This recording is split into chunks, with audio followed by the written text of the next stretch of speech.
మేడ్చల్ జిల్లాలో ఏసీపీ దాడులు సంచలనం సృష్టించాయి. షామీర్పేట తహసీల్దార్ సత్యనారాయణ 10 లక్షలు లంచం తీసుకుంటూ రెడ్ హ్యాండెడ్గా ఏసీబీకి పట్టుబడ్డారు. 29 ఎకరాల భూమిని ధరలో నమోదు చేసుకోవడం కోసం వెళ్లిన శేషగిరి అనే వ్యక్తి నుంచి 40 లక్షలు లంచం డిమాండ్ చేశారు.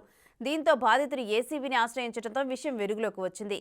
దీనిపై బాధితుల నుంచి మరింత సమాచారం మా ప్రతినిధి సురేష్ అందిస్తారు.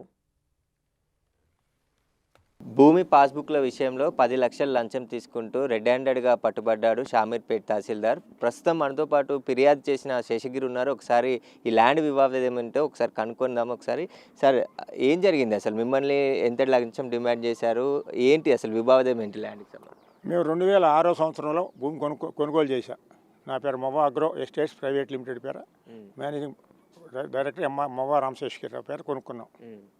మాకు 2013లో పాస్ పుస్తకాలు ఇచ్చారు. అడంగల్లో కూడా మా పేర్లు వచ్చినాయి. మరి ఎందుకు మళ్ళీ లంచం దేనికోసం డిమాండ్ చేసింది? ఇప్పుడు ధరణిలో ఎక్కించమని మేము ఎంఆర్ఓ గారిని కోరాం. ధరణిలో ఎక్కించడం కోసం ముందు 10 లక్షలు అడిగారు మమ్మల్ని. సంవత్సరం క్రితం ఇచ్చాం, 10 లక్షలు ఇచ్చాం. రోజు చేస్తాను రేపు రేపు రేపు రేపు అని. ఈ ఎంఆర్ఓకే ఇచ్చారా మీరు 10 లక్షలు? సత్యనారాయణ గారికి, ప్రజెంట్ ఎంఆర్ఓ గారికి. మళ్ళీ డబ్బులు ఈ రోజు ఎందుకు? మళ్ళీ 30 లక్షలు డిమాండ్ చేశాడు. 30 లక్షలు ఇస్తే చేస్తానని. ఎందుకు ధరణిలో ఎక్కించడానికి ఏమైంది? ప్రాబ్లం ఏంది? ఎందుకు తిప్పారు? ఏం ప్రాబ్లం లేదు, అన్నీ క్లియర్గా ఉన్నాయి. ప్రాబ్లం మా మొఖాన బారేచ్చుగా ఈ ప్రాబ్లం ఉందని రిఫ్యూజ్ చేయొచ్చు కదా. మీరు 2006లో భూమి కొంటే ఇప్పటి వరకు కూడా ధరణిలో ఎందుకు ఎక్కలేదు? కారణం ఏంటి? ధరణి ఎప్పుడు వచ్చిందండి? 2019లో. మాకు అంతకుముందు పాస్బుక్లు ఇచ్చారు. మాకు పాస్బుక్లు ఇచ్చారు, అనంగలు కూడా వచ్చినాయి. ధరణిలో ఎక్కించడానికి అప్లై చేసాం. 2013లోనే మాకు పాస్ పుస్తకాలు వచ్చినాయి. అడంగల్లో ఎక్కించారు. ధరణిలో మేము ఎక్కడ వేరే సాట్ ఉంటాం కదా, ఎక్కించమని ఆయన రిక్వెస్ట్ చేసాం. అయినప్పటికీ పెండింగ్ పెట్టి సంవత్సరం బట్టి పెండింగ్. అంటే మీరు 2013 నుంచే అప్లై చేసుకున్నారు. ఈయనకు ముందు చాలా మంది ఎంఆర్ఓలు ఉంటారు కదా. మేము చేయలేదు, 1 ఇయర్ బ్యాక్ చేసాం. అచ్చా, ధరణి వచ్చిన తర్వాత కొత్తగా పాస్బుక్లు ఇవ్వమని ఎంఆర్ఓకి అప్లై చేసాం. అది ఎన్ని ఎకరాలు సార్ మీ ల్యాండ్?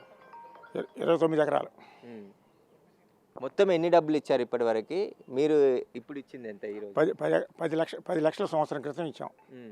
20 లక్షలు చెక్ ఇచ్చాం. లంచంగా చెక్ తీసుకున్నాడు. మరి వేసుకోలేదా చెక్? ఏసీబీ వాళ్ళు తీసుకున్నారు. ఇలా 10 లక్షలు వాళ్ళు ఇచ్చాం. మొత్తం ఎంత అడిగాడు మిమ్మల్ని? 40 లక్షలు. ఎందుకు పాస్బుక్లు ఇవ్వడానికి 40 లక్షల రూపాయలు లంచం? ఎందుకు మీరు అడగలేదా? లంచం ఎందుకు ఇవ్వాలి అని చెప్పేసి అతన్ని ప్రశ్నించలేదా అసలు? మీరు భలే ప్రశ్న ఇచ్చారండి.